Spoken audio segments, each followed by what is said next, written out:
Namo tassa bhagavato arahato samma sambuddhassa. Namo tassa bhagavato arahato samma sambuddhassa. Namo tassa bhagavato arahato samma sambuddhassa.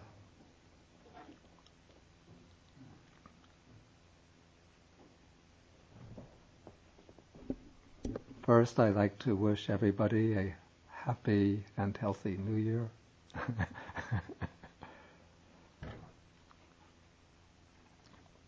And I also like to mention that most of you probably know that through Bodhi Monastery we've been making a collection to help the victims of the tsunami disaster in Sri Lanka. And if you would like to make a donation, it's still possible today. At this point, we're entering the data for the receipts, but you can still make a donation if you wish to. If you want to, please see Kathy, who is sitting in the back, after the discussion.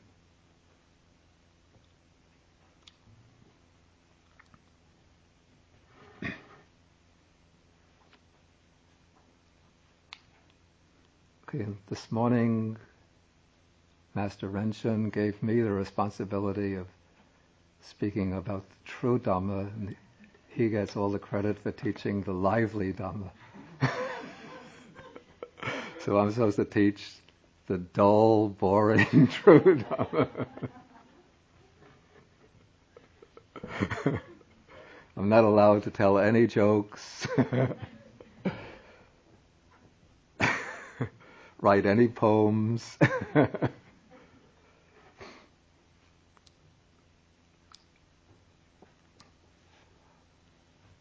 Okay, we have been teaching the Mangala Sutta.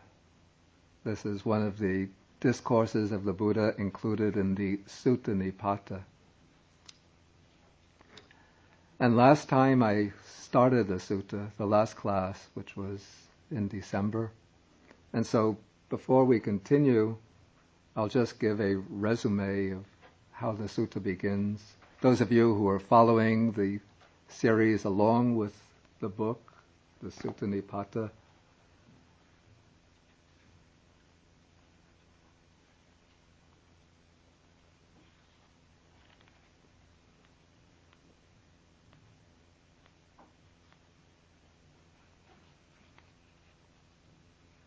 it is on page 29.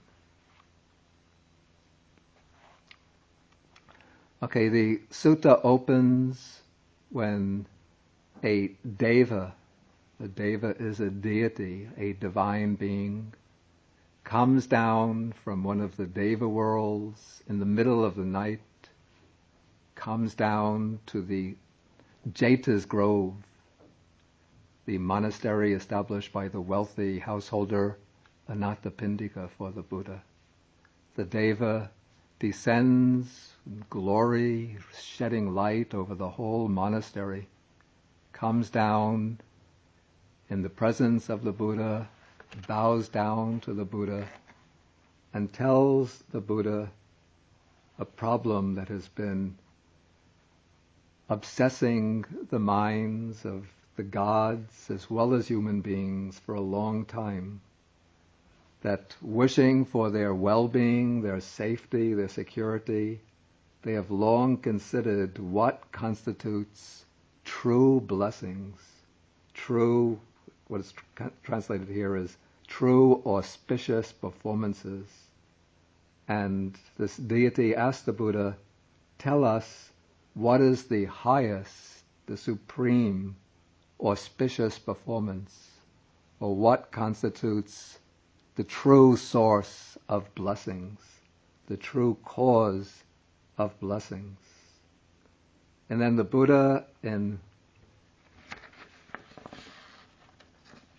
10 verses, will explain sequentially, in a graded sequence, the causes for true blessings in life. And I've taken these verses of the Mangala Sutta and I've put them into a series showing how they form this graded sequence. The 10 verses, within the 10 verses, one finds actually 38 blessings or 38 types of auspicious performance.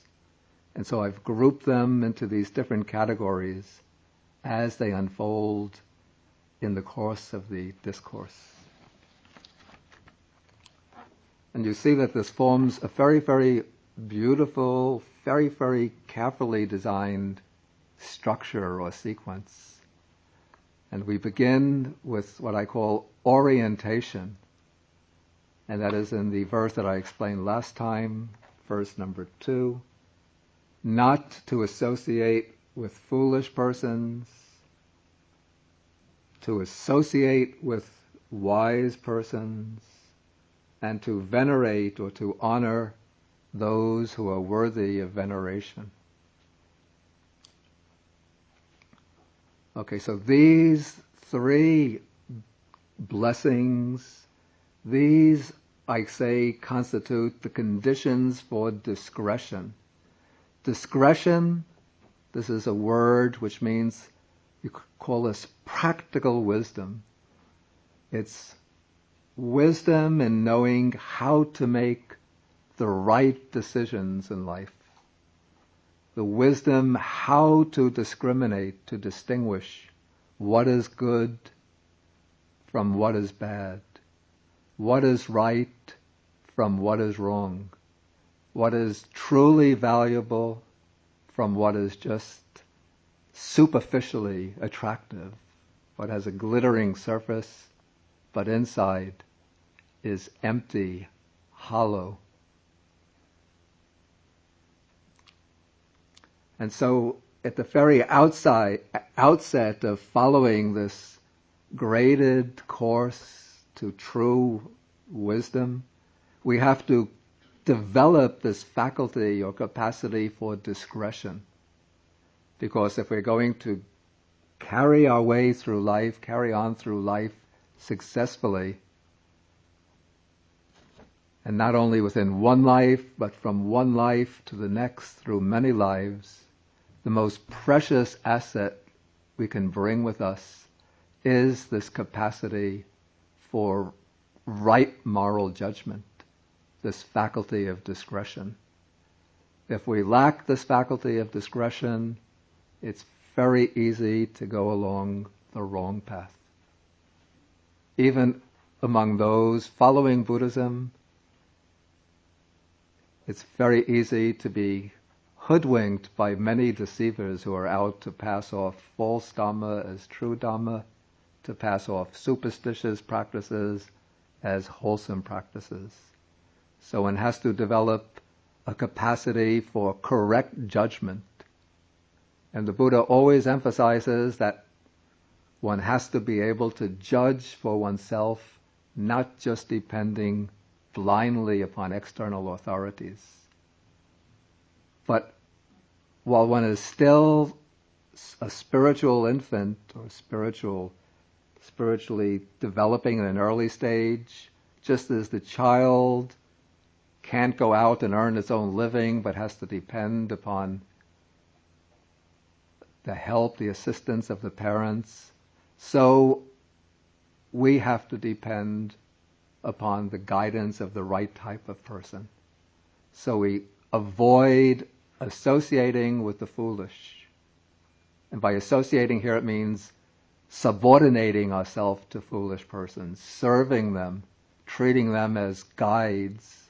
It doesn't mean that we can't have friends who might be a little bit foolish, but it means that we don't look up to them as guides, as teachers, as models to follow.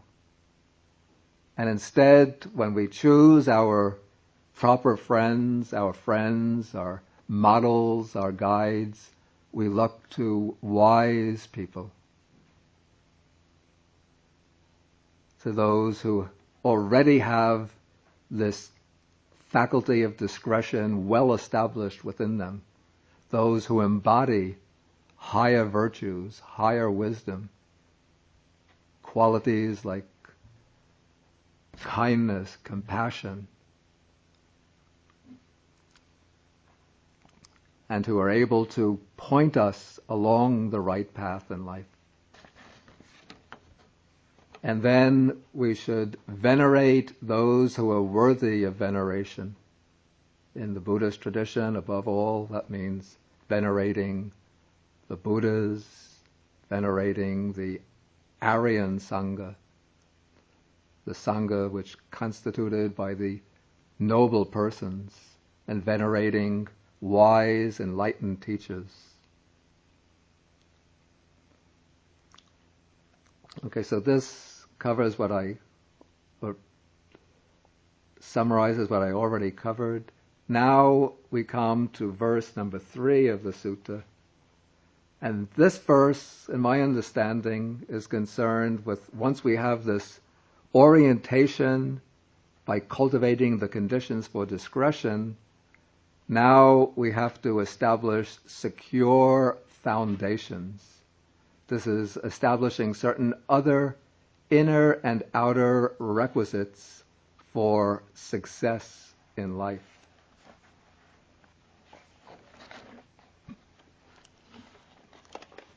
And so I'll recite the verse in Pali and then translate it and then give explanation.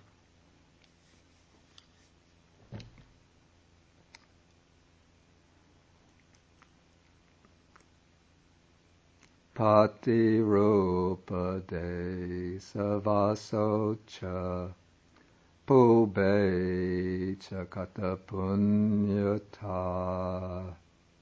atta samapanidicca etang mangalam uttamang. Okay, so the first of these requisites for foundations is called dwelling in a suitable locality. Pati rupa desa vasa. And this shows, the fact that the Buddha mentions this shows how much emphasis, how much importance the Buddha places upon the influence of the environment upon our development. In fact, the Buddha in the suttas, he elaborates what are the factors that constitute a suitable locality. And he mentions 4 factors that make up the suitable locality. There has to be a congenial environment in terms of climate, temperature, and so on. There has to be suitable neighbors.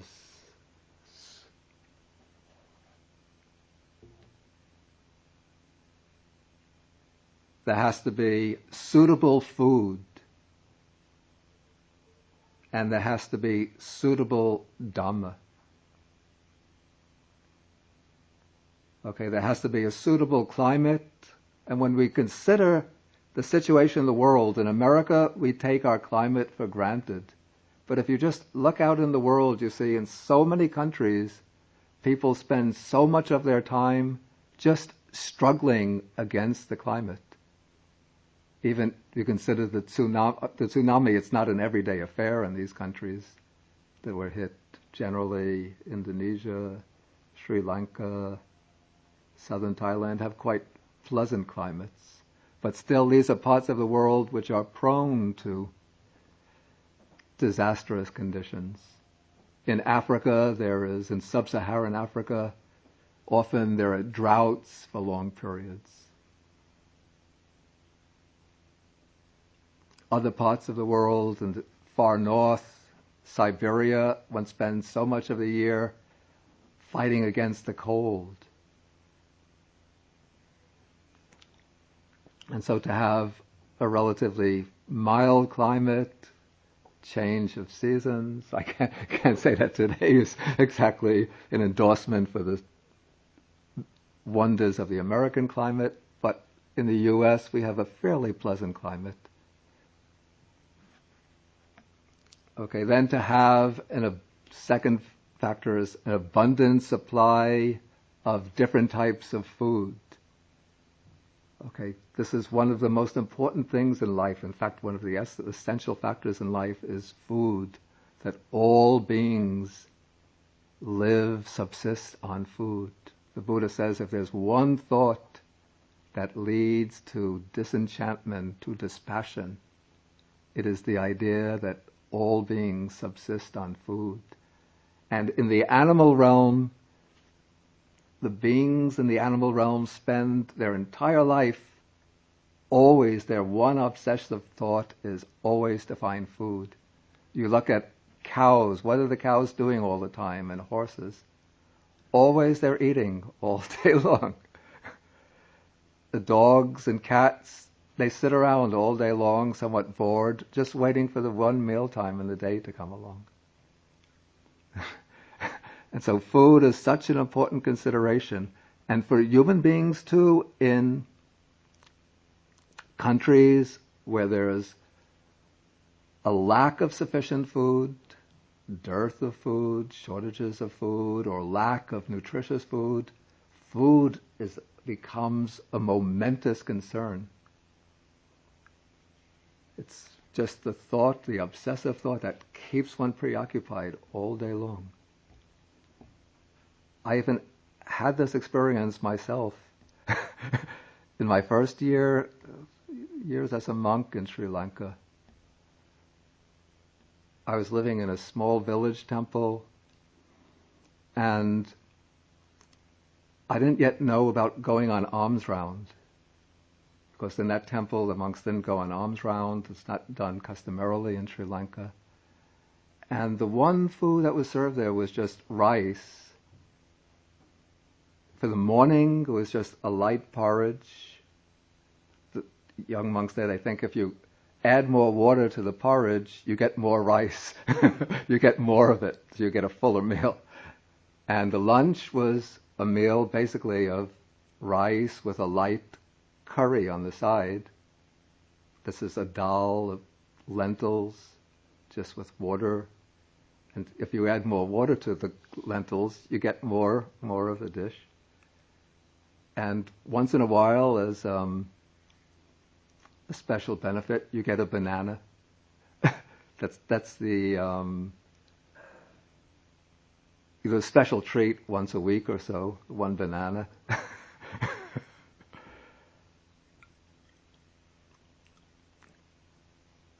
And so this would be my meal go on like this for about a month. Then I would go to my teacher and tell him this is very difficult. And he said, "Oh, don't worry, I'll arrange things." The next day, people will come to my kuti, my cottage, 5-course meal, like you've never seen before. Next day it's down to 3 courses. Next day to 2 courses. By the third day, I'm going back into the temple kitchen to get my meal of the rice with the dal. And this is going on day after day, so by the time 3 or 4 weeks go by, one is just thinking all the time. As soon as one finishes the meal and digests it, 1 hour later, one is thinking about the next meal. It's not a joking matter. Till there was an Indian monk who was living on the other side of the hill. He was going on alms round, and every day I would go to see him for some time. We would have some discussion. Then one time I went to see him. He asked me, "Did you see the dogs today? I haven't seen the dogs." I said, "No, I didn't see them either. Why?" Then he pointed to the corner outside his hut, his cottage. He said, "Well, I have my leftover food for them." And I looked at the heap of food that he had for them, and it was much more luxurious than I was getting in a week. And I said, "Wow, how are you getting that?" And he said, "Well, I'm going on alms round." And then finally I said, "Well, can you take me along with you?" And so then he taught me how to go on alms round. Okay, so this is just one illustration of how important it is to have a sufficient supply of adequate food to keep the body well nourished. This is part of a suitable location. Okay, so suitable food, and then having suitable neighbors, to be living in a suitable community where you have the opportunity to associate with good people. This is because people influence us very much. And so if one is living in a neighborhood in which there's a lot of crime, then you're always anxious and worried about robbery, about being attacked by criminals. If there's a lot of, say, alcoholism, a lot of people drinking in the neighborhood, drug addicts in the neighborhood. Again, if you have children, you're always concerned about your children coming under their influence. But if you're living in a community of good people, virtuous people, then that will give you a sense of ease, of comfort, and it will also promote the well-being of your family. And then the fourth important aspect about the locality is called good Dhamma, suitable Dhamma. And this can be understood in two ways. It's explained in the commentaries in two ways. One is in terms of the worldly Dhamma, having a country, neighborhood, and area in which there is law and order. This is taking the word Dhamma in its secular sense as law, order, in which there is the rule of a proper government.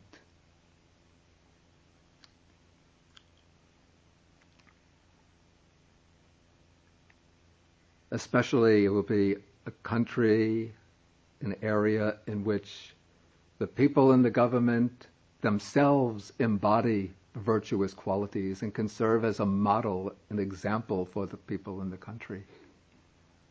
And so they will themselves exemplify virtues, and the laws that they pass will be laws that are truly beneficial to the country.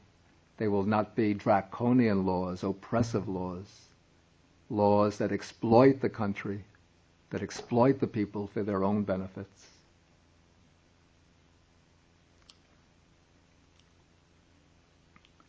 And then the other aspect about suitable Dhamma is in the area in which one is living, one has access to the teaching of the Buddha's Dhamma. That is, one has access to temples, monasteries, where you can learn the teaching of the Buddha.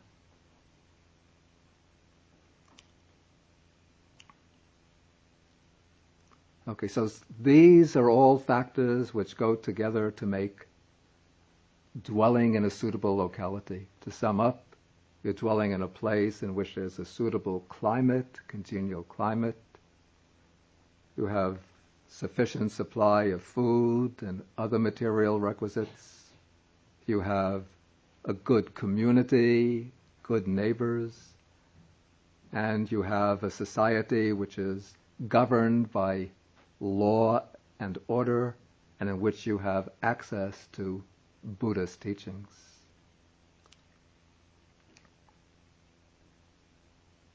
Okay, the second important foundation now is called Pubbe Kata Punyata, which means merits done in the past.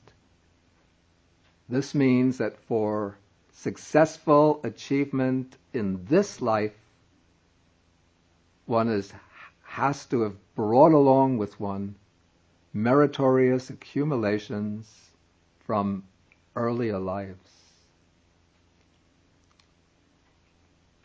And this raises the important question, what is meant by this word merit. It's the Pali word is punya, is the Chinese word fu. Okay, the word merit, it's a word which is easily misunderstood. People think it means that you just can practice certain rites, certain rituals mechanically, and thereby you're assured of good luck.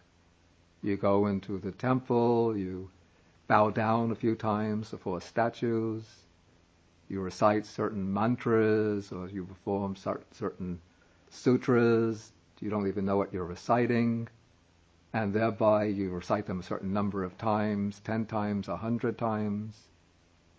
Or you have a set of beads and you can go through the rosary, the mala, do it 100 times a day, 1,000 times a day, and thereby you get so much merit.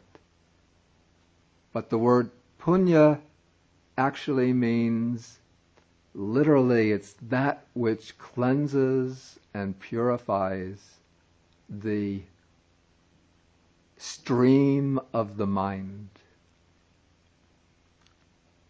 And it refers to a certain power, a capacity in wholesome deeds.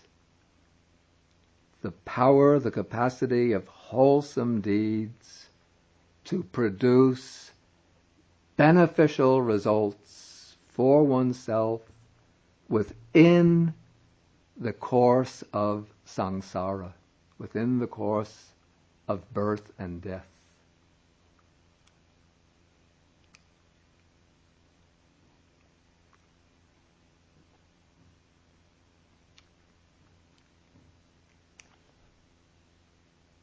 Now, any ethically, morally significant action that we perform originates from volition. Volition is what we call chaitana in Pali. And so chaitana, volition, is a factor of the mind.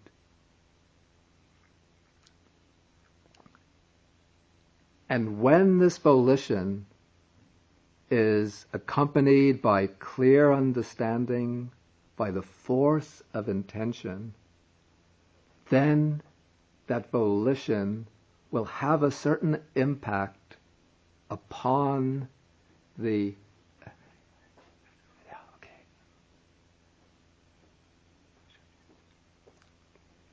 that volition will have a certain impact upon the nature of our mind. So when we perform unwholesome deeds, then those volitions have a kind of negative impact on the mind. They leave negative impressions on the mind. They have obstructive influences upon the mind. Whereas when we perform wholesome karma, wholesome actions, those volitions have a clarifying impact on the mind. They illuminate the mind, lighten the mind. And we can, if one is very attentive to one's state of mind, one can feel that lightening, illuminating influence on the mind at the very moment one is performing the wholesome action. But also, that wholesome karma deposits, I'm speaking metaphorically, it deposits in the mind a certain wholesome power, an illuminating power, a beneficial power, which remains in the mind and has the capacity to bring beneficial fruits in life after life after life.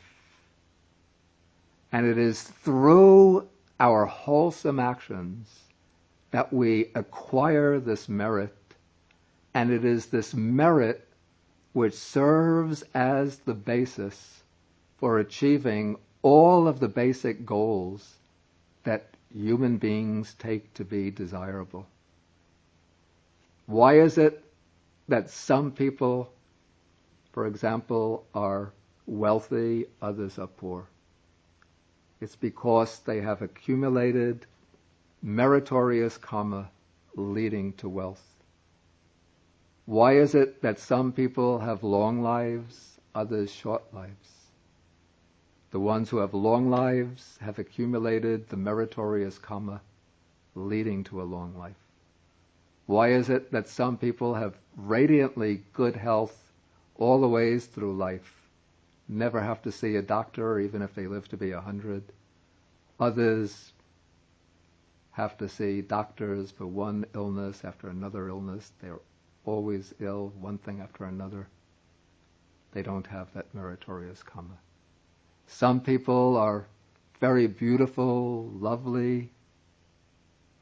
Again, that's through merit. Others get strong influence over others. Again, that comes through the power of merit. So all of these desirable goals of human beings come about through merit. It's through meritorious karma that one comes into the human realm of existence. Anyone who is reborn a human being is reborn as a human through the impact, through the ripening of meritorious karma. But there are thousands and thousands of gradations of meritorious karma. So one might be reborn as a human being, but one might be reborn in a country which is afflicted with poverty, with civil war, with bad climate, with famine. In that case, there isn't enough merit to support the fulfillment of the other goals. One might be reborn in a very prosperous country, reborn into a rich family, reborn under conditions where one gets everything one might want, but one is afflicted with chronic illness from the time one is born.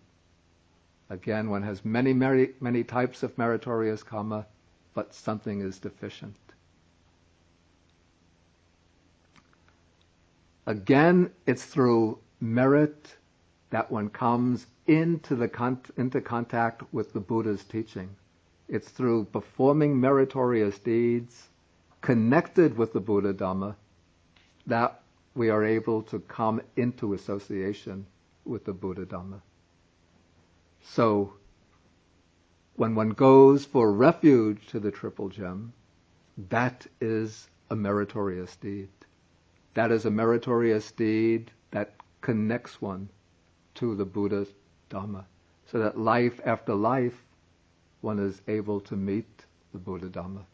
If one just is interested in Buddhism, reads a lot about it, appreciates it, but one doesn't take the going for refuge, then one is not building up that meritorious connection with the Buddha Dhamma, and one might lose it from one life to the next.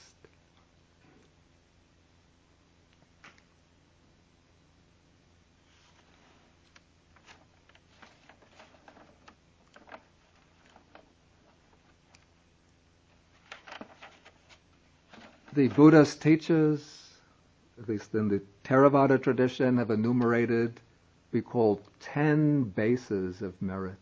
That's 10 ways of acquiring meritorious deeds.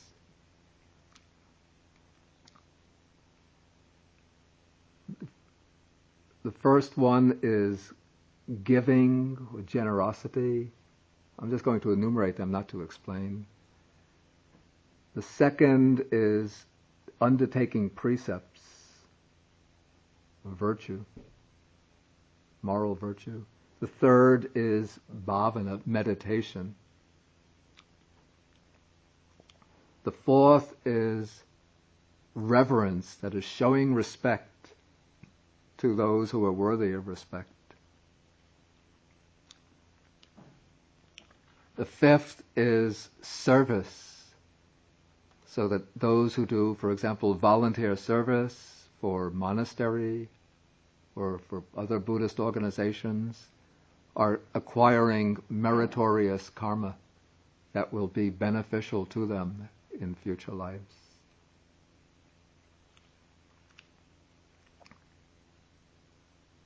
The next one is called sharing one's merits with others. Sometimes it's translated transference of merit. But actually, literally, one cannot actually take one's own merits and literally transfer them to others. But what one does is to generate the wish, the intention of sharing one's merits with others. And one radiates the wish that others might rejoice in one's merits. And thereby one is extending the range of one's meritorious deeds as if the merit can be transferred to others. The seventh base of merit is rejoicing in the merits of others. That is, when one learns about others who do meritorious deeds, one rejoices in their merits. Or just in general, one thinks about all the meritorious deeds that others might have done, might be doing, and one rejoices in their merits. Instead of feeling envious, feeling jealous, one thinks with joy that these meritorious deeds will bring them happiness and well-being. And in this way, one generates a wholesome thought within oneself.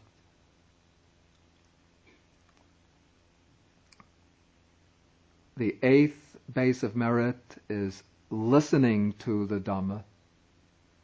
So when you hear the Dhamma, listen to it, study the Dhamma, that is also creating merit. The ninth is teaching the Dhamma. And the 10th is straightening out one's views, straightening one's understanding.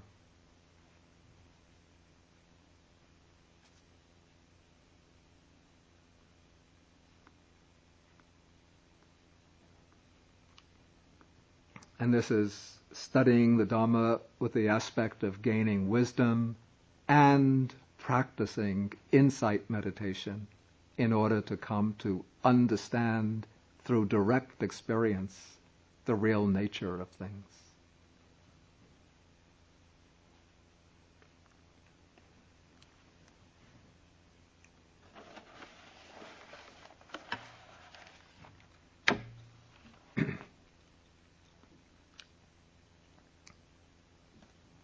And then when it comes to meritorious deeds, there are 4 ways that one can go about this, mentioned in the text. The first way is one simply performs meritorious deeds oneself, but one doesn't make any effort to encourage others to perform the meritorious deeds. This the Buddha praises as being worthy, but not the most worthy way to behave. The second is one encourages others to perform meritorious deeds, but one doesn't perform the meritorious deeds oneself. This, the Buddha says, is praiseworthy in one respect, but the person had better start getting down and doing meritorious deeds himself, otherwise his own life is useless for his own good. The third approach is one doesn't do any meritorious deeds oneself, doesn't encourage others to do them. This person, the Buddha says, is one who is a loser in both ways. This is the person who's just heading downwards completely. And the fourth way is one does meritorious deeds oneself, and one encourages others to do meritorious deeds. That is the way the Buddha says, that is the best way, the superior way.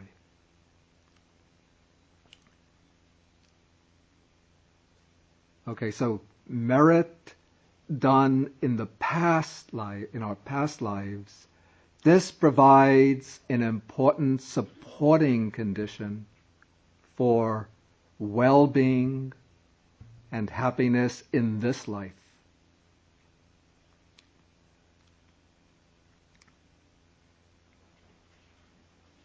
But the merit that is done in the past comes to fruition in the present in dependence upon certain conditions.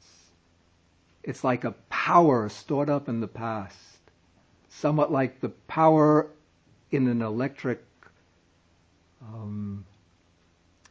power plant. We have the power of the electricity, say it's always coming through the power lines of this building. But if we don't turn on the switch of this light, and we come into the room and we say, gee, it's dark in here. I can't read here. You know, it's just my luck. I have bad luck. Whatever room I come into, always dark. I can't understand it. You know, some people have luck. I see them in their rooms. They're in their rooms. They have bright lights. I go from one room to another, always dark. What do we say to this person?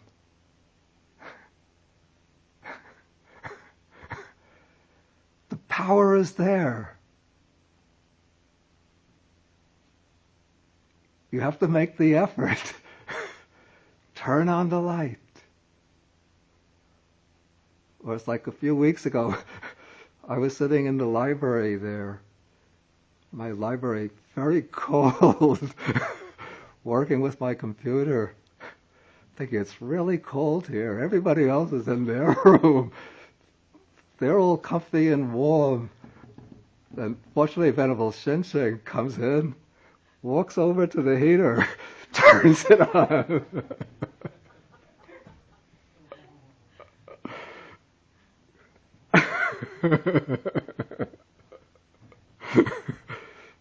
Then I think, wow, now it's getting warm in here.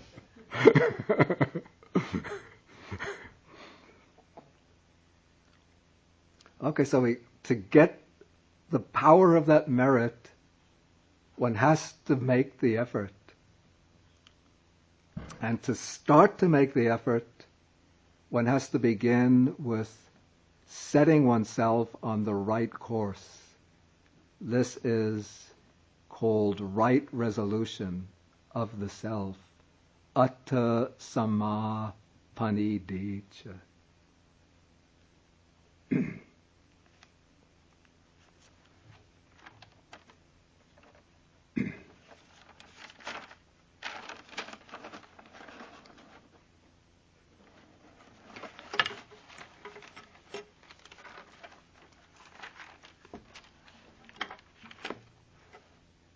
And so if we don't make any determination to follow a good, wholesome way of life, then the supporting conditions of that merit, certain types of merits will bring their results anyway, just through the conditions of the birth.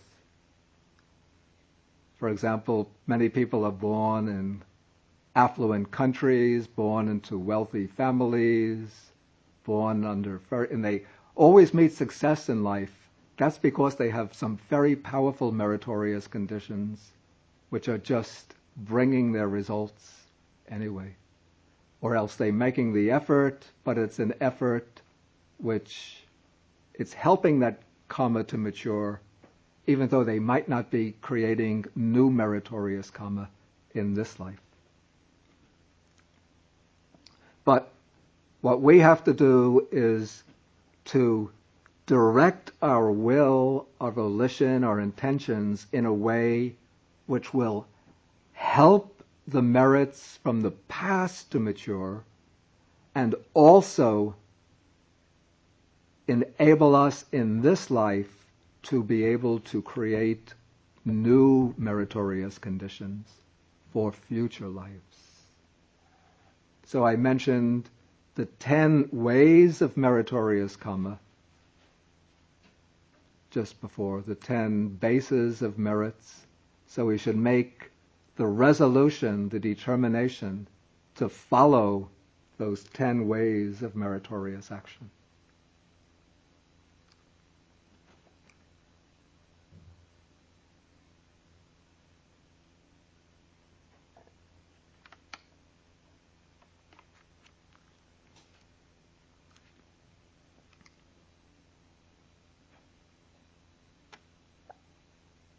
Okay, then I'll now come to the next verse, which I'll try to treat very concisely.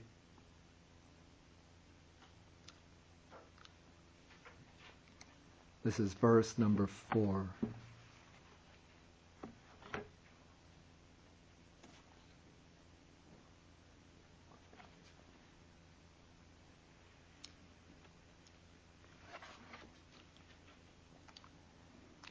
Bahu sachancha sipancha vinayo cha susikito subhasita cha yavacha etang mangalamuttamang.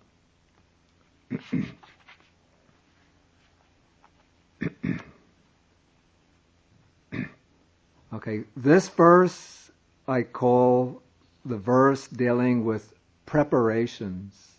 And this, I say, is concerned with training oneself for success in life. And here we have a well-rounded education, or in the words of the text, a good all-round education. Then I would take sipa to be learning a craft or profession. So the translator has appreciation of the arts. Then a code of discipline that has been well trained in. It's a highly trained discipline. And then he has pleasant speech, but I would say well-spoken speech, well-spoken statements.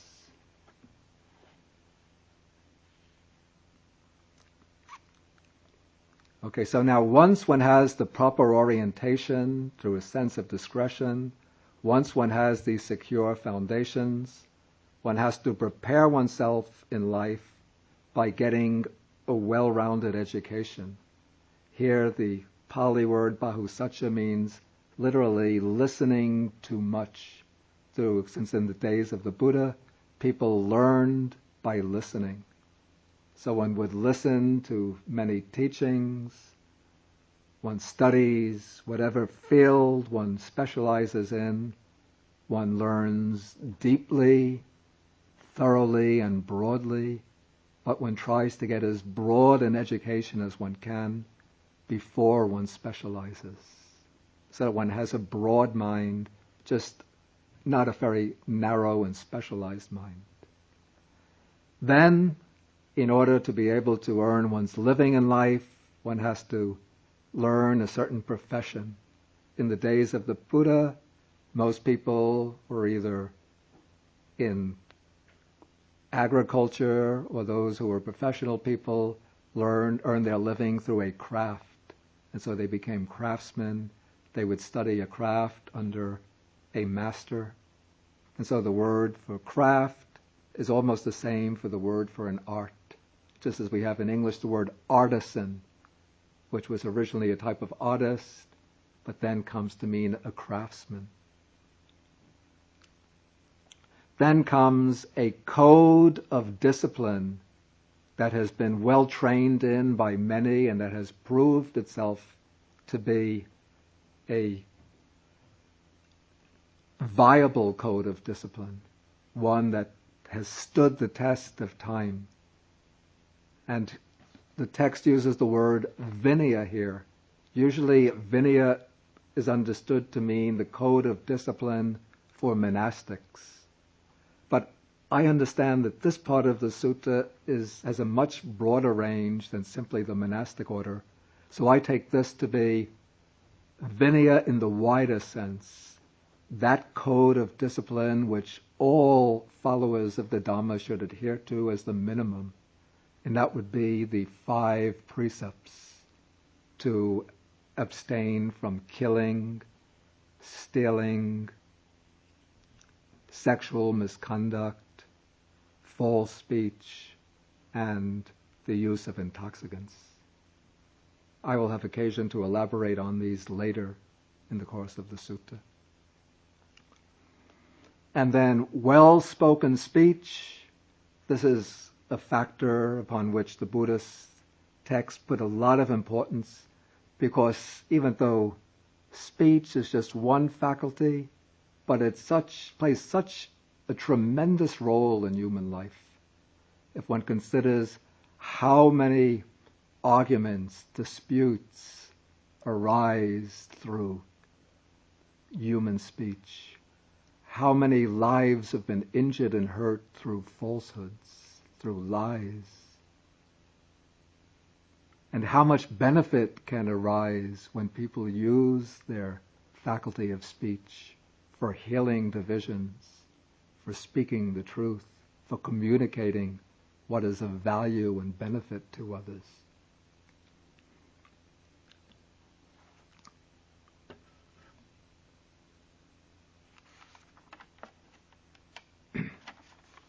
Okay, so when we speak, when we're going to speak, we have to give a lot of attention to the way we speak.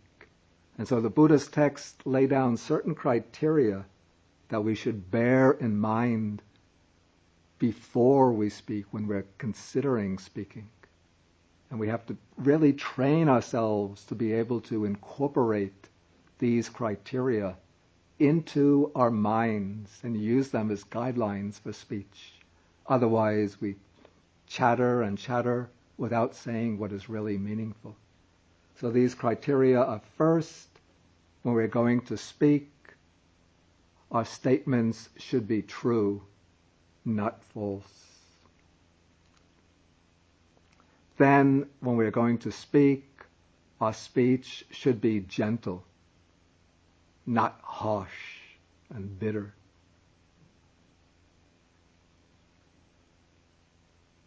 Then, when we're going to speak, our speech should be such that it doesn't create divisions or conflicts between others, but rather it unites those who are divided. And fourth, we don't engage in just gossip and idle chatter, but we try to speak what is meaningful, what is valuable. And when we practice restraining our speech and adhering to these guidelines to right speech, we find that our speech gains a certain power of conviction over others.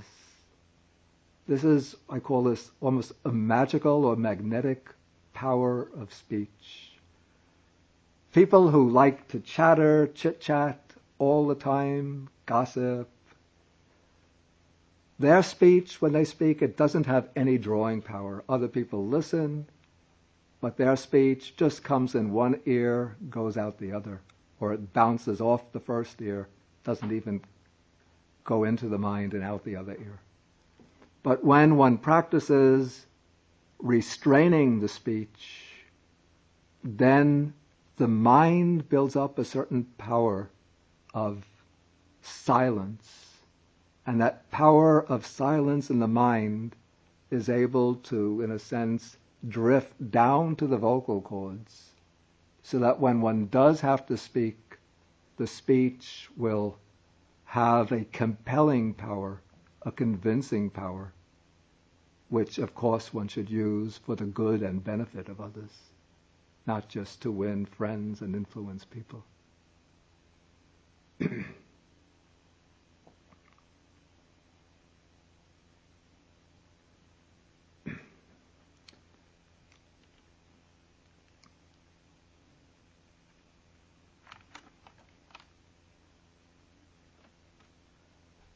The fact that one should avoid harsh speech doesn't mean that one should never criticize others. There are times when one has to criticize other people. But when one criticizes others, again, one has to set up the right frame of mind.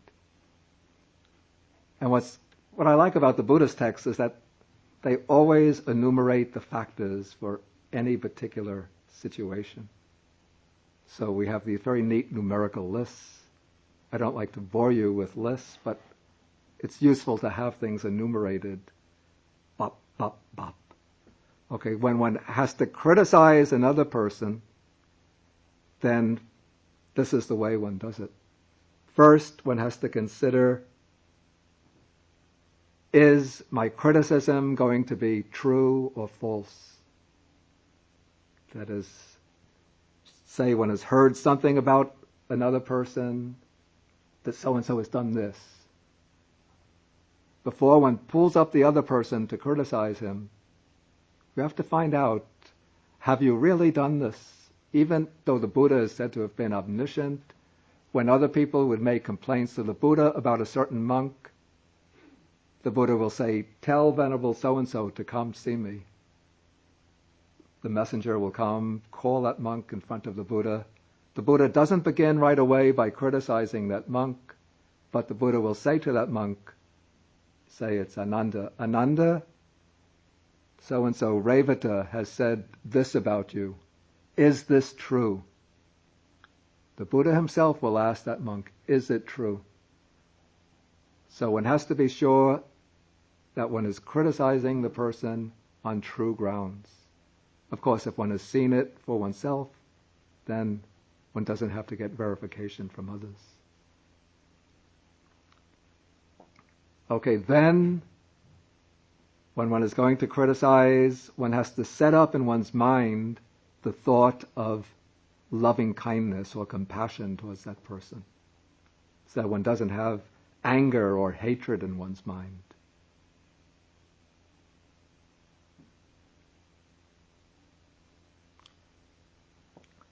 Then when one expresses oneself, one should do so with gentle words, not with harsh words. Sometimes the words won't be agreeable and pleasant to the other person, but the tone of voice should be gentle, not angry and scolding the person.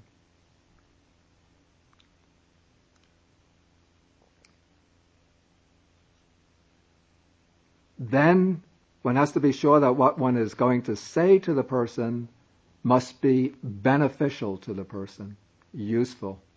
If you just scold the person, blame the person, criticize the person with one fault after another, that's not really saying what is beneficial. Rather, one should point out the person's faults and then show the person a way to improve himself, or show the person another way to do maybe the job that he's been doing. That would be a more effective way to do it.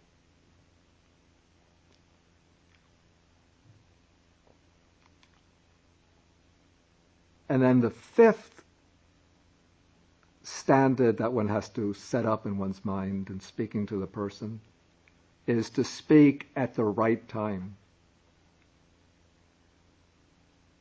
If one wants to criticize a person, and the person is, say, with a group of friends, or you're with the crowd, and it's a very sensitive matter, then you don't criticize that person in front of the crowd, so that the person will feel very hurt and embarrassed.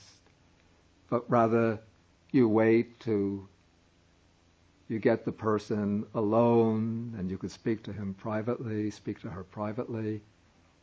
That's the right time.